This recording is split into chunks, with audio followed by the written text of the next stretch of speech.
Lah, YouTube makin kayak TikTok, kok tiba-tiba ada kotak keranjang-keranjangan nih, ada produk-produkan nih, ada belanja-belanjaan nih. Emang mau ngapain sih YouTube? Yes, YouTube baru aja ngeluarin sebuah fitur baru namanya YouTube Shopping Affiliate Program. Yang kayak gimana? Ya kayak TikTok, bisa jualan nanti mental ke web e-commerce, terus ya dapat duit affiliate. Pertanyaannya adalah, apakah ini bagus untuk channel-channel YouTube kalian sebagai konten kreator? Apakah konten kreator perlu pakai fitur ini? Apakah ini fitur bagus atau gimana? Mari kita bahas. Dan ini adalah pengalaman gue pas makainya. Udah dapat keuntungannya juga, dan mungkin bisa jadi refleksi buat rekan-rekan atau teman-teman konten kreator yang mau cobain pakai. Jadi, apakah worth it pakai YouTube Shopping Affiliate Program kayak TikTok ini?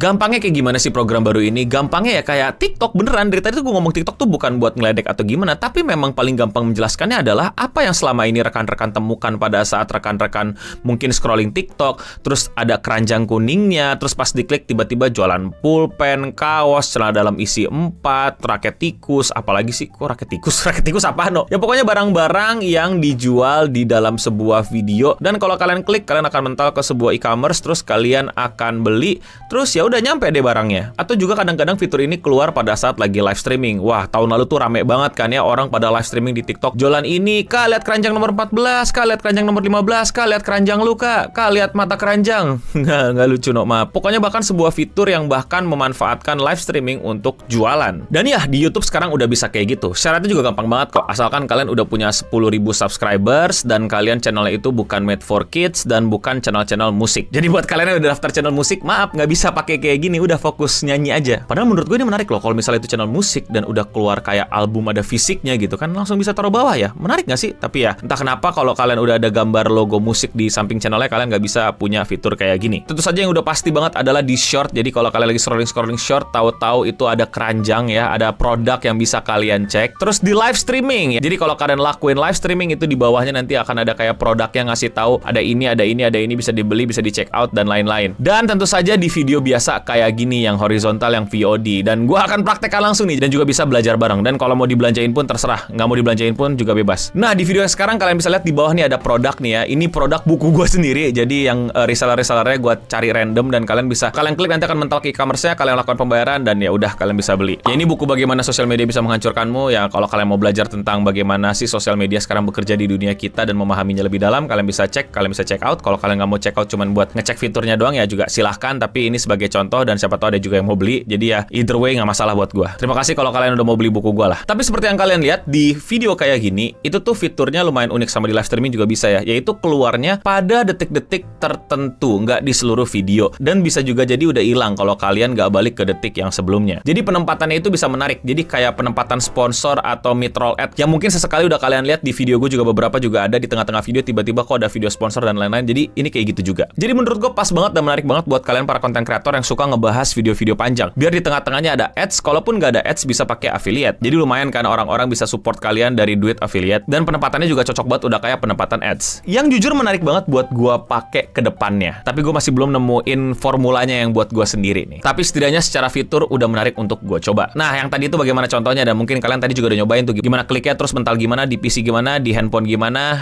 Kalian udah lumayan coba kan, udah cobain sendiri kan. Jadi ya kira-kira begitulah. Nah, sekarang kita akan ngomongin worth it apa enggaknya pakai ini. Ya lagi-lagi ini balik ke kalian semua. Tapi kalau menurut gua, ya namanya affiliate emang nggak dapat yang sebanyak kalian harapkan. Buat yang belum tahu, affiliate itu ya biasanya cuma dapat sekian persen, 5%, 3% lah, nggak gede-gede. Kan suka ada orang yang lebay bilang tuh kan, wah omsetnya 2 miliar, 3 miliar, 40 miliar, ya itu omset gitu. Maksudnya di data ini juga kelihatan gitu, ada total sales gua di sini $400-an.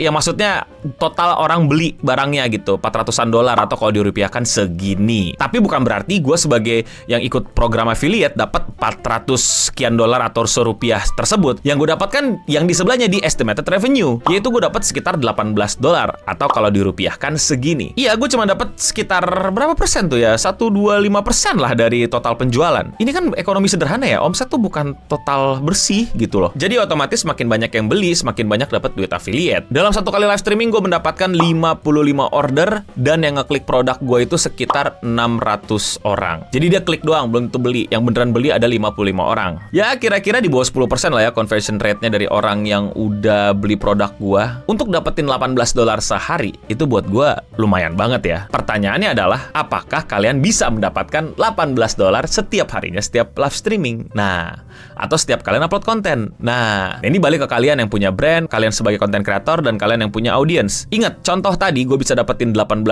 per hari, itu karena gue no bening. Gue udah punya audience, gue udah punya penonton yang bisa diajak kerjasama, udah bisa loyal, dan lumayan percaya sama produk yang gue tawarkan. Bahkan di angka $18 ini, mesti kalian kasih catatan gitu, bahwa gue pada saat itu melakukan live streaming, gue jujur sama audience gue, bahwa gue pengen coba fitur ini. Jadi, ada yang bisa bantu beli nggak, dan lain-lain. Poinnya adalah, apa yang terjadi di gue, belum tentu bisa terjadi di rekan-rekan. Ini semua nanti kembali ke channel rekan-rekan, bagaimana rekan-rekan menawarkan produknya, dan kepercayaan audiens atau penonton rekan-rekan terhadap channel atau dirimu. Tentu saja juga ngaruh seberapa menarik penjualannya, seberapa bagus barangnya, seberapa tepat cara ngejualnya, dan lain-lain. Jadi, cocok-cocokan, tapi setidaknya gue sudah bisa berikan gambaran bagaimana buat orang yang udah nyoba, bagaimana experience-nya, bagaimana orang-orang mau ngelakuinnya, apakah udah lancar sistemnya, dan lain-lain, dan lain-lain. Tapi jujur ada beberapa hal yang menurut gue sangat-sangat bisa diimprove segera sama YouTube sih, kalau misalnya YouTube mau ngalahin TikTok. Yaitu adalah semacam UI UX gitu loh, semacam pop-up message yang ngasih tahu kalau, oi, ada orang yang ngebeli nih seharga segini gitu loh. Jadi selama gue live streaming, itu gue bener-bener bete, karena gue nggak tahu udah dibeli apa belum, siapa udah beli apa belum. Jadi kita jualan kayak nggak tahu gitu, ini siapa yang udah beli, siapa yang belum beli. Jadi udah kebeli belum barangnya, nggak ada, hilang aja udah, sepi aja. Padahal kan itu adalah fitur yang menurut gue jauh lebih beda daripada beli langsung di e-commerce gitu kan. Ada semacam waroknya gitu loh. Kan di TikTok juga udah ada gitu kan. Wah, udah dimasukin keranjang nih, tapi mungkin belum tuh di check out gitu. Gue nggak tahu ya apakah fiturnya udah update gitu. Jadi kalau ada yang check out beneran keluar gitu. Nah di YouTube harusnya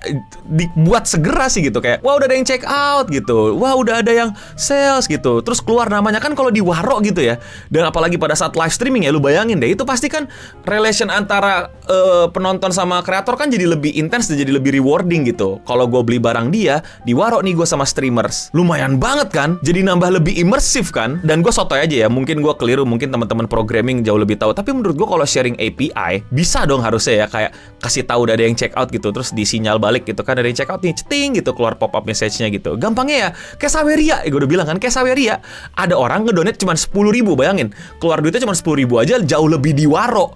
Ya kan, thank you udah donate 10.000 gitu. Kalau ini, gue gimana mau say thank you gitu, udah beli barang-barang program affiliate gue, ngerti gak sih, kayak jadi sepi, kaku, sayang banget men. Ngerti gak sih, sayang banget. Ini yang paling disayangkan sih dari gue. Kalau itu ada ya pop-up message, cing, udah dibeli gitu. Bahkan bisa ada combo strike, tau gak sih lo, kayak di donat-donat TikTok gitu kan, kayak udah beli 10 barang kamu, ada sound effect-nya keluar, wah gitu, atau apa, tepuk tangan kan bisa ada love tuh, ini kayak tepuk tangan jadinya. Hal-hal kayak gitu tuh yang mungkin sederhana, tapi kalau kalian sadar itu akan sangat ngaruh banget ke customer sih. Tapi ya itu dari perspektif gue. Bisa jadi kalian punya perspektif lain, bisa jadi kalian punya pengalaman lain, atau kalian punya keluh kesah lain, atau kalian mau koreksi omongan gue tadi. Programmer bilang nggak bisa, no, itu susah banget, no, nggak mungkin juga.